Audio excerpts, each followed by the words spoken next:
Go to the Penguin Smash Martial Arts or the Dolphin Riot Academy? Come on, Nina. I mean, neither of you sound particularly handy. That is brutal. I'll go with the Penguins. Sound good. I'll go with the Penguins. There you they go. sound You're like, in the yeah. Penguins? I think they sound like they'd be better at karate for obvious reasons. be the Dolphin Riot. No mercy Come from on. the Penguin Smash team. Thank you, Nina. Hello, good morning. Good morning. We're going back to beer, actually. And I was saying before, speak for yourself, it can cheer you up temporarily, alcohol, can't it? But yeah, probably long-term, not a great idea. So we've been talking a lot, haven't we? How many times have I stood here over the past 10 months and talked about the impact on hospitality on all of the restrictions? And with tiny margins, the support that they've been promised by government has been fundamental to survival. It is a complicated picture, but we're talking today about the support that was offered in October for businesses in tiers 2 and 3, which remained open, but were severely impacted by local rules. So it was things like moving to takeaway only serving alcohol with substantial meals. And a grant was made available of up to £1,050 for each 14-day period they were impacted, and they were meant to be backdated all the way to August. But Breakfast has seen this letter that's been sent to the government from the trade body UK Hospitality. Now, what it says in the detail is that fewer than half of local councils have begun paying out these grants. It claims that some haven't even had the details of how to apply yet. Others are applying their own tests for eligibility, and the way this letter says, well, is simply unacceptable. There's also an issue with the Christmas support payments. Now, that was a one-off chunk of £1,000 for wet-led pubs. So those were the pubs in tiers 2 and 3, which get less than half of their income from food.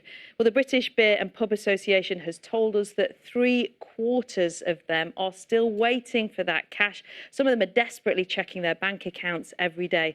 We spoke to Anthony. He runs a group of pubs and is having to navigate different councils to get the different bits of cash he's entitled to. He's already had to let 70 members of staff go. He doesn't want that number to go up. We've been paying. Worth remembering, of course, that this is only the situation in England. There are similar but different grant schemes elsewhere in the UK. Although we haven't as yet heard of similar problems, do let us know if that's not the case where you are. The Government Business Department told us they are working closely with local councils.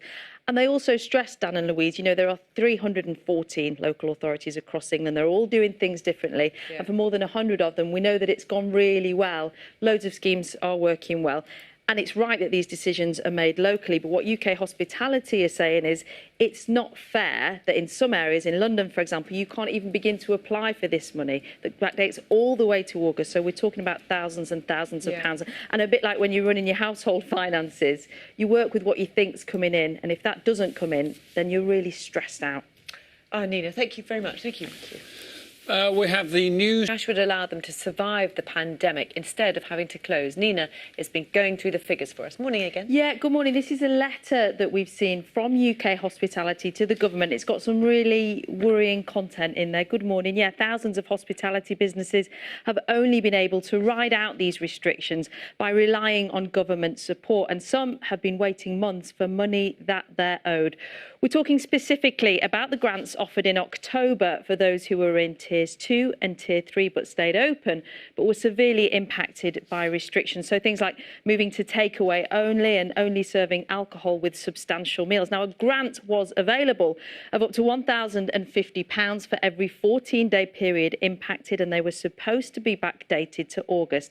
But Breakfast has seen this letter sent to the government by UK Hospitality, and it says here that fewer than half of local councils have even begun paying these grants. Some haven't even given out detail of how to apply yet. That backlog, they say, is simply unacceptable.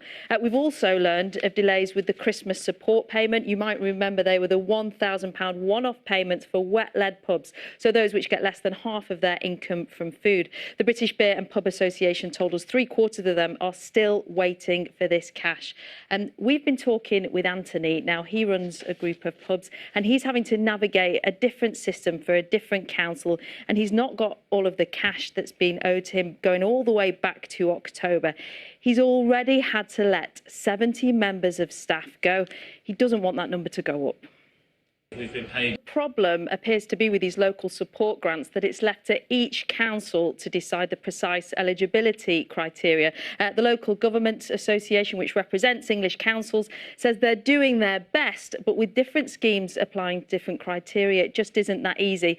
So what the industry is calling for is simplicity on who is eligible, on what's been paid out, and a target of 2 weeks between schemes being announced and applications opening.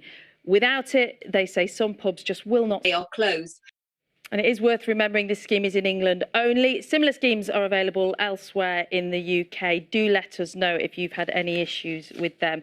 The Government Business Department told us they're working closely with local councils, and there have been examples of great practice.